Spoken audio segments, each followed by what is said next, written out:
ఈరోజు ఈవినింగ్ స్నాక్స్‌లోకి అయితే పన్నీర్ టిక్కా చేస్తున్నాను. అది కూడా ఓవెన్‌లో చేస్తున్నాను. ఎలా వస్తుందేంటో నాకు కూడా తెలీదు. Because it was my first time. But recipe అయితే మొత్తం చూపించాను. వీడియో చివరి వరకు చూడండి. మీకు టేస్ట్ ఎలా ఉందో మీకే తెలుస్తుందనమాట. ఫస్ట్ ఈ రెసిపీ కోసం అయితే చక్కగా పన్నీర్‌ని పెద్ద క్యూబ్స్‌లా అలానే ఆనియన్స్‌ని, క్యాప్సికమ్ కూడా పెద్ద పీస్‌లా కట్ చేసి పక్కన పెట్టుకోండి. ఇప్పుడు ఒక మిక్సింగ్ బౌల్‌లో చిక్కగా ఉన్న పెరుగు తీసుకోండి. పెరుగు ఎంత చిక్కగా ఉంటే అది అంత మంచిగా కోటింగ్ అవుతుందనమాట. సో, థిక్‌గా తీసుకోవడానికి ట్రై చేయండి. అందులో కొంచెం ధనియాల పొడి, కొంచెం జీలకర్ర పొడి ఉంటే పన్నీర్ టిక్కా మసాలా వేయండి. లేకపోతే నల్ల వెజ్ మసాలా కూడా మీరు ట్రై చేయొచ్చు. అలాగే అందులో కొంచెం కారం, ఉప్పు, పసుపు అండ్ అల్లం వెల్లుల్లి పేస్ట్ అండ్ మెయిన్ ఇంగ్రీడియంట్ వచ్చి కసూరి మెతి.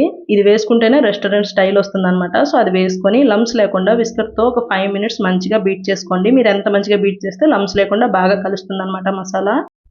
ఇప్పుడు అన్ని ఇంగ్రీడియెంట్స్ బాగా మిక్స్ అయ్యాక అందులో మనం ముందుగా కట్ చేసుకున్న క్యాప్సికమ్, ఆనియన్స్ అలానే పన్నీర్ కూడా వేసుకొని పన్నీర్ ముక్కలు విరగకుండా మంచిగా నెమ్మదిగా కలుపుకోండి.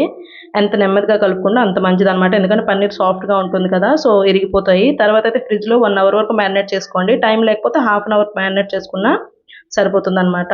సో, పన్నీర్ మ్యారినేట్ అయ్యాక ఇక్కడైతే నేను ఓవెన్‌లోనే గ్రిల్ తీసుకున్నాను. మీకాడ ఓవెన్ లేకపోతే చక్కగా ఫ్రైయింగ్ పాన్‌లో ఫ్రై చేసుకోండి. అందరికాడ ఓవెన్ ఉండాలని రూల్ ఏం లేదు కదా! చక్కగా ఫ్రైయింగ్ పాన్‌లో ఫ్రై చేసుకోండి. ఇక్కడైతే నేను చిన్న చిన్న టూత్ పిక్స్ తీసుకొని దానిలో అయితే ఇక్కడ నేను పన్నీర్ పెట్టాను చిన్న చిన్న బైట్స్‌లా. సో, ఎవరైనా రిలేటివ్స్ వచ్చినా కూడా చాలా బాగా ఈజీగా సర్వ్ చేసుకోవచ్చు. ఇప్పుడైతే మైక్రో ఓవెన్‌లో 15 మినిట్స్ ప్రీహీట్ చేసుకున్న ఓవెన్‌లో అయితే ఇది పెట్టుకొని 250 డిగ్రీస్ దగ్గర ఒక 10 మినిట్స్ గ్రిల్ అవ్వనివ్వండి. తర్వాత బయటికి తీసి కొంచెం బటర్ అప్లై చేసుకొని మళ్ళీ ఒక 5 మినిట్స్ గాని గ్రిల్ అవ్వనిచ్చారంటే యమ్మీ యమ్మీ పన్నీర్ టిక్కా అయితే రెడీ అయిపోతుంది. చూసారా చక్కగా తందూరి ఫ్లేవర్ వచ్చిందనమాట మంచిగా గ్రిల్ అయ్యి. ఇక్కడ నా ఫేస్‌లో ఎక్స్‌ప్రెషన్ చూస్తేనే మీకు ఆ రెసిపీ ఎంత బాగా టర్న్ అవుట్ అయిందో మీకు తెలిసిపోయి ఉంటుంది. ఇక్కడ మా హస్బెండ్ అడుగుతున్నారనమాట ఎలా ఉందని. And I was like super అంటే సూపర్ అనమాట.